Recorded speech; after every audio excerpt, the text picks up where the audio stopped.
여러분은 혹시 그 식물을 키워보신 적이 있으십니까? 화분에 씨를 심고 물을 줍고 또 때로는 거름을 주어서 식물을 심어본 적이 있습니다. 근데 그 식물이 하루가 지나도 이틀이 지나도 싹이 나지 않는 겁니다. 그리고 한 일주일이 지났는데도 싹이 나지 않았습니다. 그래서 이것이 진짜 자라기는 하나 싶어서 혹시 싹이 죽진 않았을까 이런 생각이 들었습니다.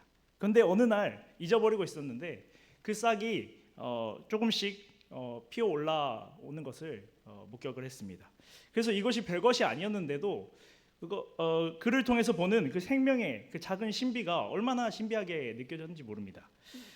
우리는 그래서 심고 물 주고 기다리기만 했는데 씨앗 안에는 이미 생명이 들어 있었습니다.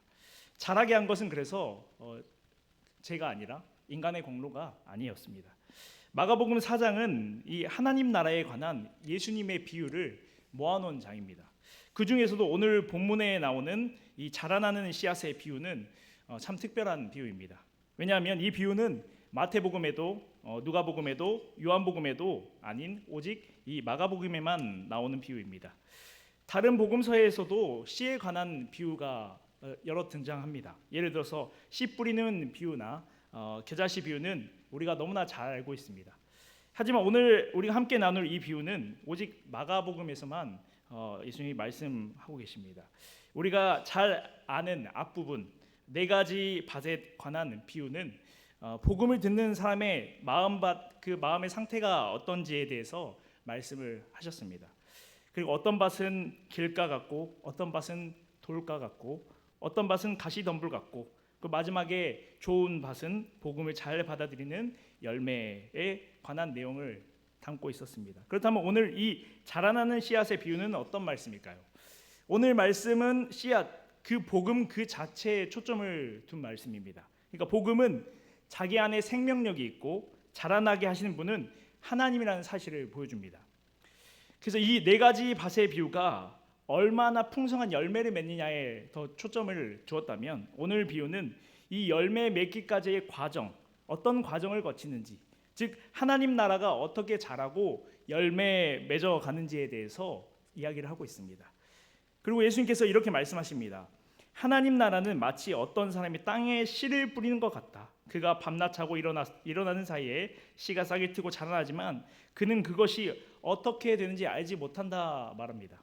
이 말씀을 가만히 보면 혹시 그 농사를 조금이라도 지어 보신 분은 좀 의아해 하실 수 있습니다. 뭔가 이상한데 싶을 겁니다. 저도 어릴 적에 전남 화순군 도곡면 앵남리에서 자란 그 시골 출신으로서 농사는 안 지어봤지만 농사 짓는 것을 많이 봤습니다. 그래서 어른들이 그 농촌에서 이렇게 일하시는 걸 많이 봤는데 특히 벼농사 한 해의 농사를 위해서 얼마나 수고가 들어가는지 땀과 정말 그 수고가 들어가는지를 봤습니다. 그런데 오늘 비유를 보면요 씨를 뿌려놓고 밤낮 자고 일어나는 이야기만 나옵니다. 그러니까 잡초도 뽑지 않고 물도 안 주고 땅도 갈지 않는 농부가 씨만 뿌려놓고 계속 자고만 있는 겁니다. 현실에서 이런 게으른 농부는 없을 겁니다. 농부는 진짜 바쁩니다. 농촌 생활만 봐도 정말로 일손을 놓을 새 없이 계속해서 무언가를 일을 합니다. 잡초를 뽑아주기도 하고 거름을 주기도 하고 땅을 갈아엎기도 하고 추수하기도 하고. 그런데 예수님은 그 다음에 더 놀라운 말씀을 하고 계십니다. 그가 알지 못하는 것 같다. 그가 알지 못하는 것 같다. 이렇게 말씀합니다. 씨가 싹이 트고 자라나는 걸 어떻게 되는지 모른다라고 말씀합니다. 실제로 오늘날 우리가 과학적으로 식물의 어떤 광합성이나 성장 과정을 우리가 다 설명할 수 있다고 해도 그 안에서 생명체가 자라나는 신비에 대해서 완전히 설명할 수는 없습니다. 생명은 왜냐하면 그 인간이 만들어내는 것이 아니기 때문입니다. 하나님께서 주시는 것입니다. 그래서 예수님이 바로 그 점에 강조를 하고 계신 것입니다. 하나님 나라는 우리 노력의 이전에 하나님의 은혜로 자라나고 자라나는 열매 맺는 나라라는 것을 말씀하고 싶으신 것입니다. 그래서 여기서 우리는 예수님께서 이러한 비유를 통해서 일부러 농부의 많은 노력의 부분을 생략하셨다는 것을 눈여겨보아야 됩니다. 또 씨가 어떻게 자라나는지 농부가 전혀 모르는 것처럼 묘사하셨던 것도 우리가 눈여겨봐야 됩니다. 왜 이렇게 말씀하셨을까? 성경이라는 것은 하나님께서 감동을 주셔서 그 인간 기자를 통해서 쓰여진 책입니다. 하지만 하나님께서 저자의 손을 잡고 이렇게 기계적으로 쓰신 것이 아닙니다. 모세면 모세, 바울이면 바울, 그 저자의 각각의 경험과 지식과 또는 심지어는 글의 어떤 스타일까지, 성격까지 그대로 사용하셨고 거기에 성령의 감동을 더하신 것입니다. 그래서 성경에는 역사도 있고 시도 있고 편지도 있고 비유도 있고 여러 가지 문학적인 표현이 있습니다. 만약 이 성경이 모든 것을 사실만 전달하는 그냥 설명서였다면 성경 구절마다 다 하단에 각주를 달아서 예수님의 아침밥은 뭘 드셨고 점심은 뭘 드셨고 저녁은 뭐 드셨고 이날 야식은 드셨고 이렇게 다 설명을 해놓아야 했을 것입니다. 하지만 우리는 아쉽게도 예수님의 새끼 식사를 다 알지 못합니다. 성경은 그런 세세한 부분까지 다 기록하고 있지가 않다는 것입니다. 그렇다고 해서 성경이 불친절한 건 아닙니다. 성경은 사실을 전하고 있지만 사실만을 전달하는 설명서는 아니라는 사실이기 때문입니다. 때로는 진리를 마음에 와닿게 하는 그런 문학적인 표현을 빌려서 이 말씀 안에 담아내기도 합니다. 문학에는 그래서 생략도 있고 또 과장도 있고 반전도 있습니다. 그래서 오늘 말씀을 읽을 때 저런 농부가 어디 있어? 저런 게으른 농부가 어디 있어? 농부가 어떻게 그 곡식이 자라나는 것을 모를 수가 있는가? 이렇게 우리가 따지고 들을 필요는 없다라는 사실입니다. 오히려 예수님께서는 일부러 그렇게 표현하심으로써 우리의 주목을 이끌고 계십니다.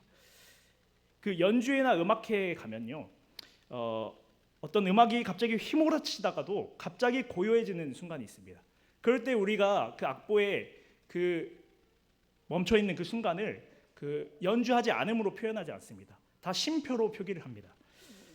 그리고 우리는 그 가운데 악보에 아무것도 그려지지 않는 그 쉼표를 지나서 몇 가지 음이 나왔을 때 그 음에 더 우리가 주의를 기울이게 됩니다.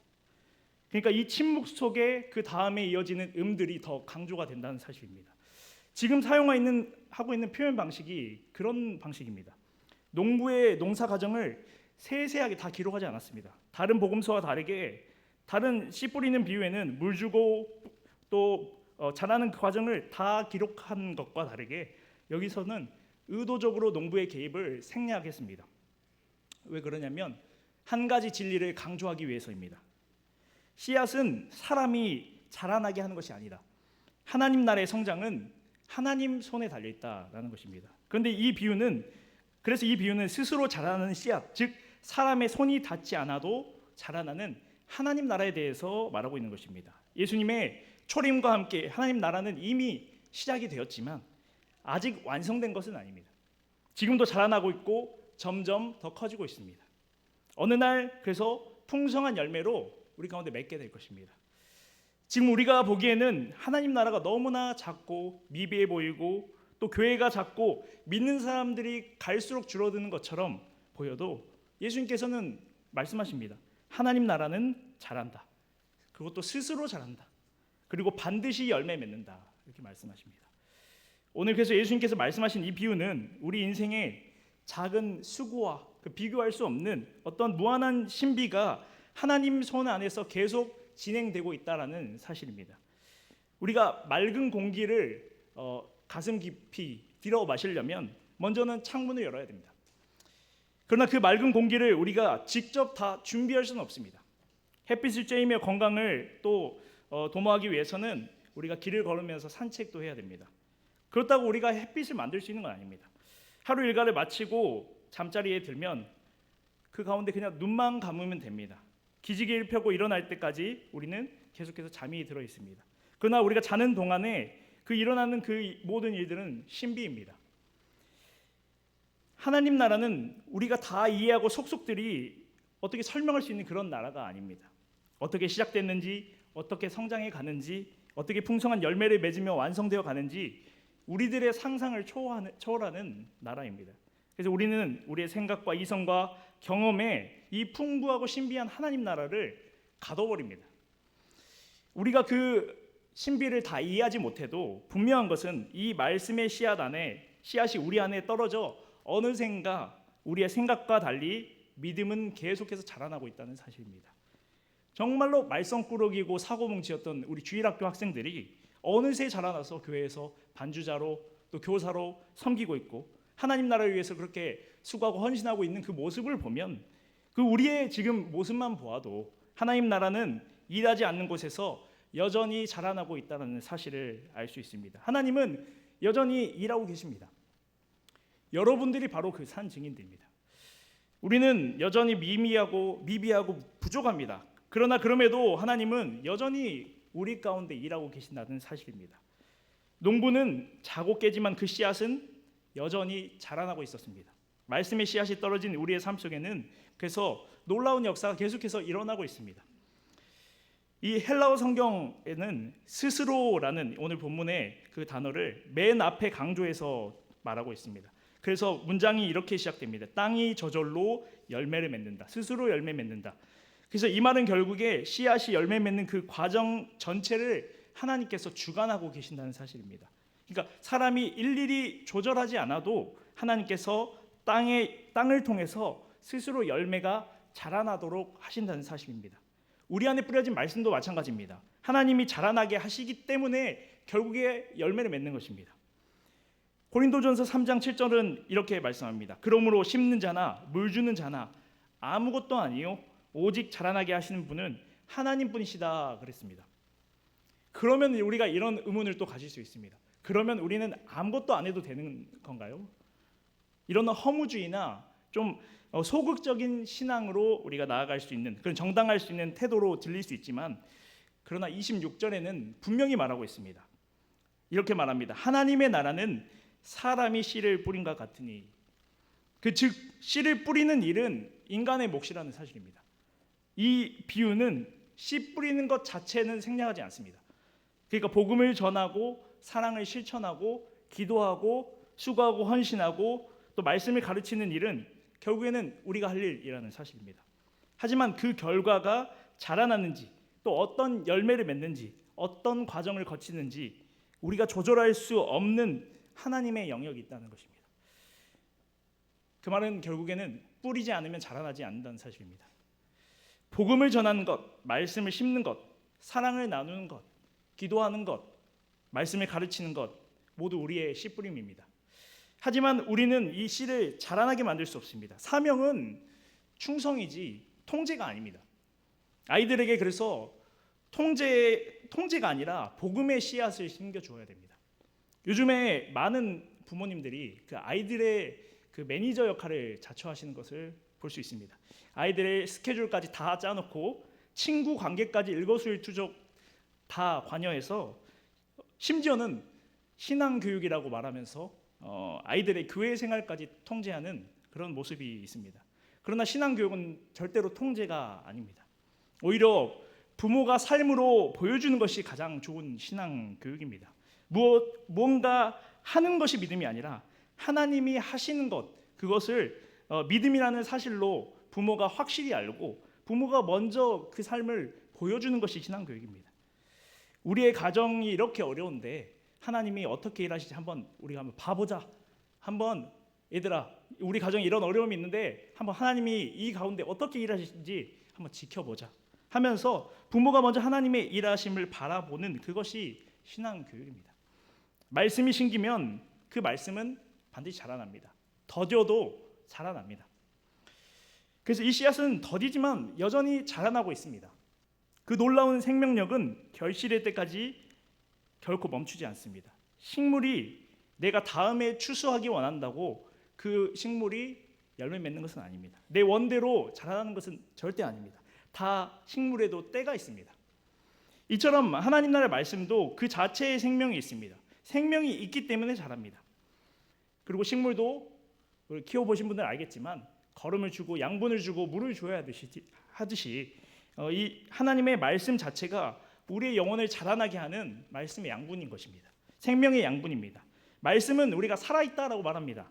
지금은 자라나지 않은 것처럼 보여도 말씀은 반드시 열매 맺습니다. 왜냐하면 그 씨앗이 심긴 가운데 하나님께서 그분의 말씀을 통해서 역사하시고 함께 하시기 때문입니다. 그래서 히브리서의 하나님의 말씀은 살아있고 활동력 있다라고, 운동력 있다 이렇게 말합니다. 하나님 나라의 말씀은 씨앗은 생명이 있어서 내면에 떨어지게 되면 자기도 모르게 자라납니다. 주일학교 때 떨어진 그 말씀이 대학생 때 돼서 또는 성인이 돼서 결국에는 그 싹이 나고 자라나는 사람도 있습니다. 몇 년 전 여름 수련회 때 받은 그 말씀이 오랜 후에 기억이 나고 자라나는 경우도 있습니다.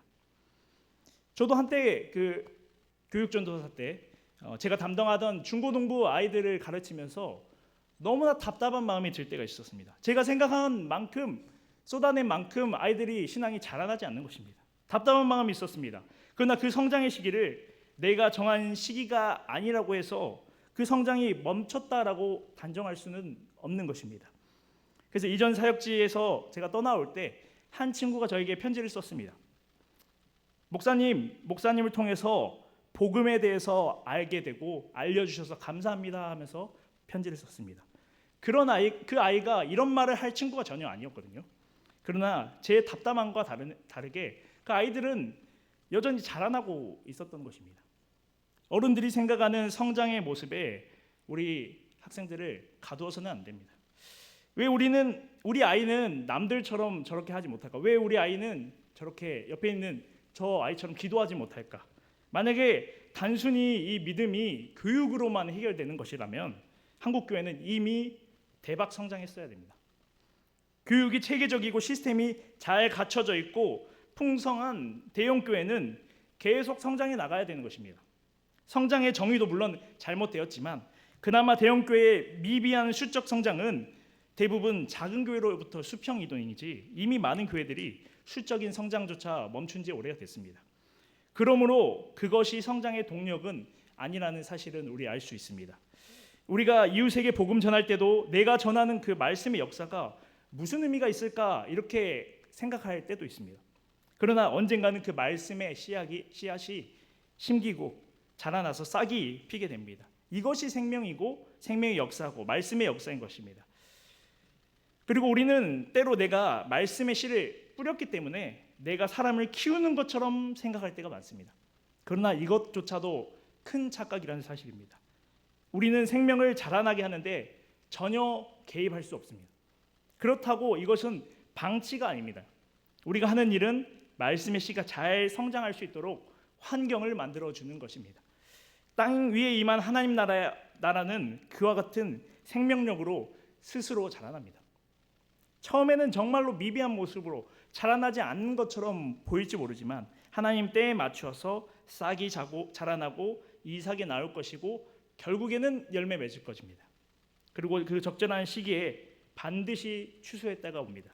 이 모든 일의 시작과 끝은 하나님의 모든 주권 아래에 달려있는 것입니다. 우리가 뿌리고도 그 결과를 심지어는 다 보지 못한다고 할지라도 추수의 때는 반드시 온다는 사실입니다. 그럼에도 이 비유는 스스로라는 표현을 통해서 하나님의 보이지 않는 능력보다 그 농부가 씨앗이 자라나는 것에 대해서 아무런 힘이 없다는 사실을 더 강조합니다. 농부는 때가 되면 싹이 트고 때가 되면 이삭이 생기고 때가 되면 충실한 곡식이 되는 이 현상을 그냥 확인할 뿐입니다. 여기서 추수는 심판을 의미합니다.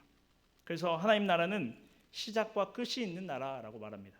그 열매가 맺혀서 추수할 때가 되면 반드시 거둘 때가 온다는 사실입니다.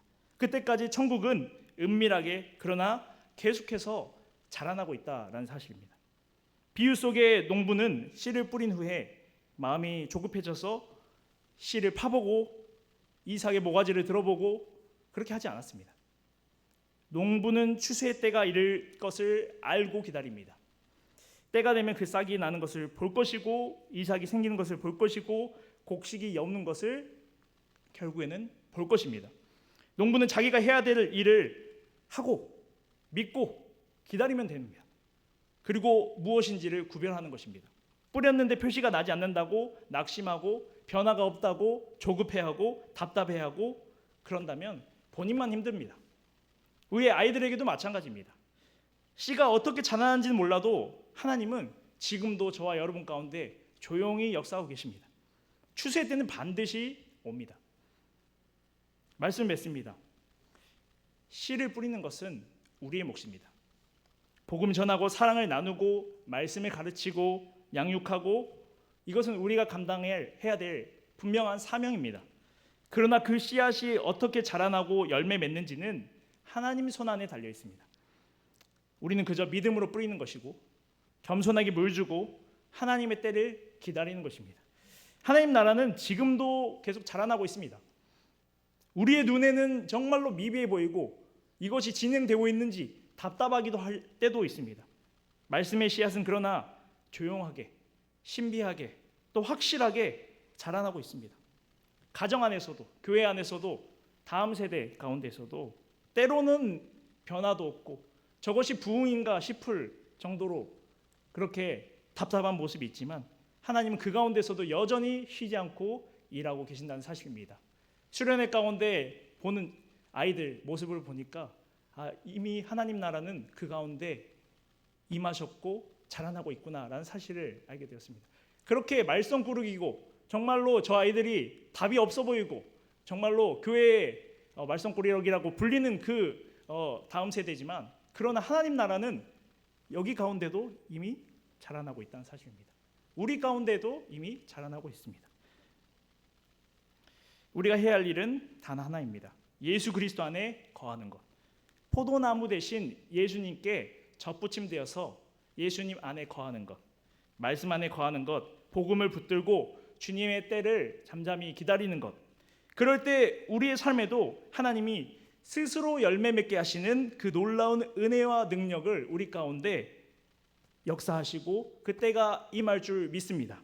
하나님 말씀은 스스로 자랍니다. 그러므로 그 말씀을 우리는 뿌리는 사명을 반드시 감당해야 되고 자라나게 하시는 하나님을 믿고 조급해하지 않고 신뢰하면서 우리가 해야 될 감당해야 될 사역과 일들을 우리는 감당하며 그 하나님의 일하심의 결과를 우리는 보면 되는 것입니다.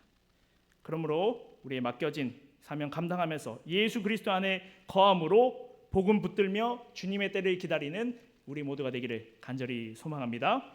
기도하겠습니다.